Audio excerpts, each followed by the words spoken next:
Hello friends, my name is David, and thank you for watching this video. Today I want to talk a little bit about being an INFJ and procrastinating and some of the things that we may have in common. Real quick before I begin, if you don't know what an INFJ is, it is part of MBTI cognitive theory. There is a link at the top of the description. Please go there, check it out, take the test for yourself, and then hopefully come back and all that kind of stuff. I am prepared today with my alien Believe in Yourself shirt all ready to go. And the first thing I want to do is ask you a few questions. I want to give you a quick test to illustrate a point about being an INFJ. 5 questions, and just keep the answers in mind and see how many yeses you score out of 5. Okay, on to the test. Question number 1. Yes or no, are you easily overwhelmed spending a lot of time around others? Okay, answer that one. Question number 2. Do you shut down or become prickly when you don't have time to recharge? Yes or no? And then question number 3. Do you tend to overthink complex problems and perhaps completely avoid them as a result of them being very complex and complicated?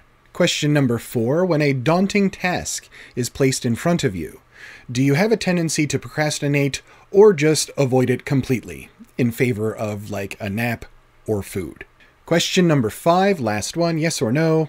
Do you find it hard to set boundaries and stick to them? Calculate how many yeses out of that 5 you have. Let's roll the intro, and then I will explain to you the results of this test. Here we go.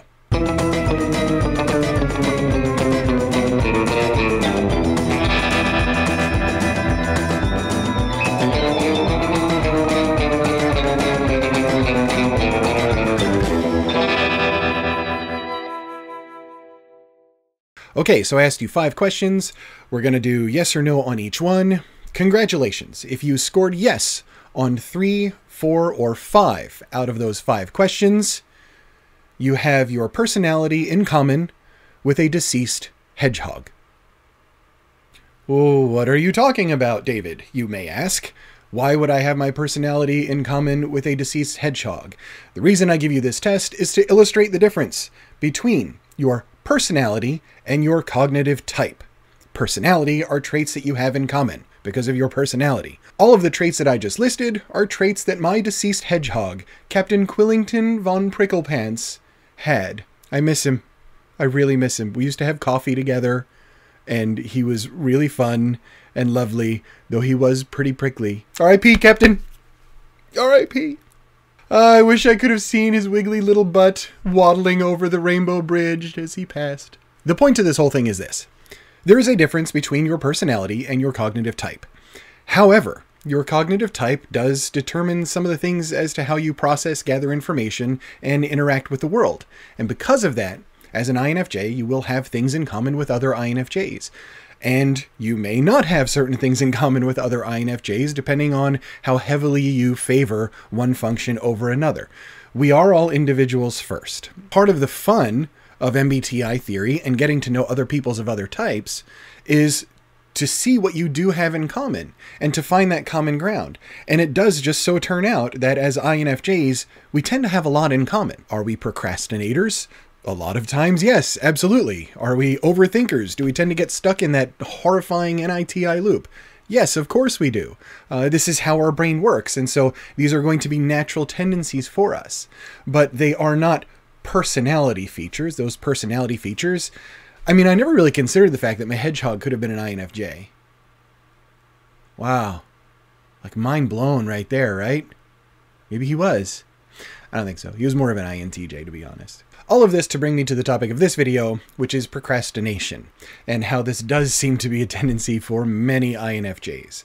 Now, I've had a video where I discussed procrastination and perfectionism before, and I just kind of wanted to touch on it again because it really does seem to be a recurring theme with a lot of people that have commented and reached out to me. So there's a reason that this video is coming out now about a week after my last one.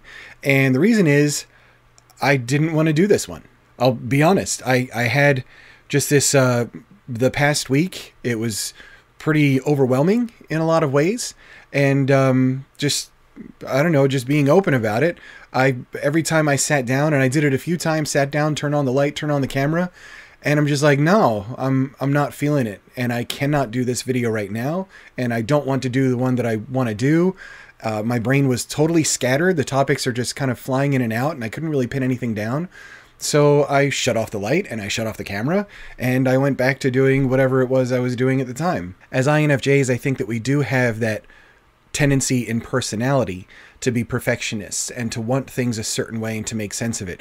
We are pattern recognition types in a lot of ways, and that's what intuition does. And it's, again, it's on that subconscious level, just putting all those pieces together and fitting them nice and neat, and then they come into our conscious and we can kind of figure something out.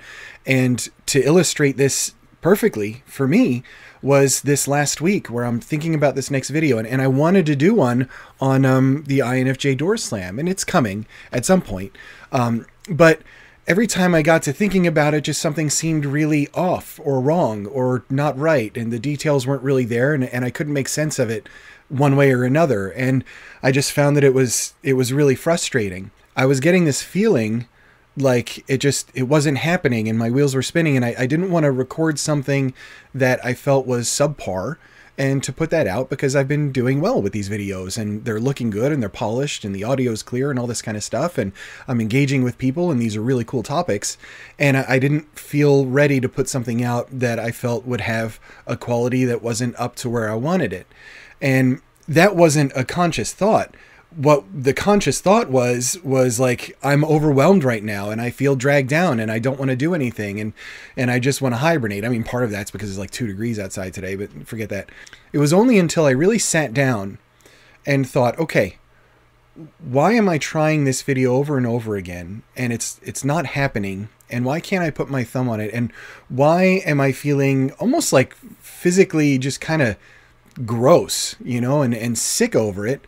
And then I realized my intuition is sitting here and it's screaming at me about all sorts of other things that have zero to do with the video. It's the holiday season right now, and there's a lot of appointments, there are a lot of things going on. There's get-togethers with family that has to happen. There's traveling that has to happen, and packing, and I've got to get all this stuff straightened out, make sure the house is okay, and all this kind of stuff at the same time that, all of this insanity is happening.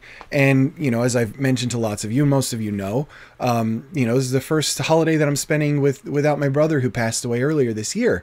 And so there are so many emotional things on my mind, and my intuition, I think, was just kind of yelling at me about all this sort of stuff. And because of that, I've been super scatterbrained lately, just as kind of like an end of the year thing. Work has been crazy at the same time. All of these things have sort of been happening. And then that one little thing that I wanted to focus on and do, a video about the door slam, just couldn't happen. So I'm like, okay, instead of putting that one out, let me do this. This is clearly a sign for myself to be like, hey, take a step back, focus a little less on the video thing and all that kind of stuff. Focus on the holidays that I've got to get through with family and with a lot of very insane feelings that are about to happen, but put something out that just kind of illustrates this point. So I thought, okay, let me take this as an opportunity, take this failure as an opportunity to step back, and instead of recording the video that I've really been trying to figure out, the one about the door slam, let me do another one about procrastination, because this is a kind of a perfect illustration, at least in my experience, as to why this kind of thing happens. There's all sorts of stuff that my intuition is hoovering up, and it's spending a lot of time on a subconscious level processing all this sort of thing, and it's preventing me from being able to focus on some of these tasks that I do want to devote some time and energy to. It makes it harder to do a video, it makes it harder to write all of the insanity that's going on at the same time. So for you, my sweet, sweet INFJ friend, I don't know if you get like this during the holidays. Maybe you do. I pretty much do every holiday. But you should know that, like, it's okay. You may feel this kind of overwhelmed feeling, and in a lot of times you may not be able to put your finger on it, but it is because of all this stimulation that's going on all around you and all of those different things. They are filling up your head and filling up your thought process, and it does make it more difficult to focus on maybe that one thing that you really do want to do. It's okay. forgive yourself for it. You know, it's one of the ways that your brain works to hoover up and process information, and it's totally cool. And it's especially nice when you can recognize it and say, look, I'm having a hard time focusing on these things right now because there's just a lot going on this time of year. I think it's kind of like that for anybody, really. What's cool about the INFJ thing is having a little bit more of a reasoning behind it, and that subconscious intuition processing happening that gives you that overwhelmed feeling, or for me, makes me feel physically sometimes just ill. And then realizing what it is that's going on, and now, like, I'm cool and I'm at peace. Like, I know kind of what happened, and it's totally all right. And I'm going to get through this holiday season and then go ahead and push out a pretty awesome video for you guys after that. So I'm going to say ta-ta for now, TTFN. TTFN, ta-ta for now. And I hope you guys have a wonderful end to the year. I may have a small video to record and post up before the end of the year. But if I do not see you, have a lovely holiday. Have a lovely new year. Maybe we'll talk about some of the new year goals as 2020 hits. And as always, reach out. Find me on Facebook. Find me on Instagram. I don't really use it, but whatever. Find me on Twitter, but don't go on Twitter. It's terrible over there. So any of those things, go to the site, reach out and say hi. I do really love engaging with you, and I just want to keep doing so because it's super fun. So anyway, thank you. Thank you for watching. And you're not a deceased hedgehog. I'm sorry. I'm sorry I had to do that to you. I was just trying to make a point. My poor sweet captain. Poor sweet captain. He was really prickly. Like he was kind of like a pissed off hedgehog all the time. But it was still cool. I still loved him. Anyway, thank you, and I appreciate you, and I will catch you on the next video.